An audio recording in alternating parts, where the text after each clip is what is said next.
حضرت علی نے فرمایا، جھوٹ بول کر جیتنے سے اچھا ہے تم سچ بول کر ہار جاؤ۔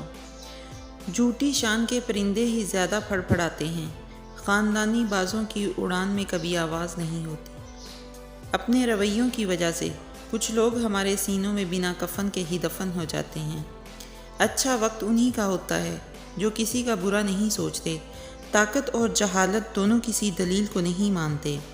زندگی میں زیادہ رشتوں کا ہونا ضروری نہیں، لیکن جو رشتے ہیں ان میں زندگی کا ہونا ضروری ہے۔ مجھے یقین ہے کہ میرا اللہ مجھے وہ دے گا جس کی میری اوقات نہیں۔ اے میرے اللہ، مجھے ہر اس چیز سے دور کر دے جو مجھے تجھ سے دور کرتی ہے۔ بے شک نماز ہی بہترین ساتھی ہے، دنیا سے قبر تک، قبر سے حشر تک اور حشر سے جنت تک۔ قدر کرنا سیکھ، نہ ہی زندگی بار بار آتی ہے اور نہ ہی لوگ۔ دعا کی قبولیت آواز کی بلندی نہیں بلکہ دل کی تڑپ کا تقاضا کرتی ہے، کیونکہ دعا صرف الفاظ کا مجموعہ نہیں بلکہ روح کی طلب و کیفیت کا نام ہے۔ جب دل میں میل لفظوں میں مقابلہ آ جائے تو آپ جیت جاتے ہیں اور رشتے ہار جاتے ہیں۔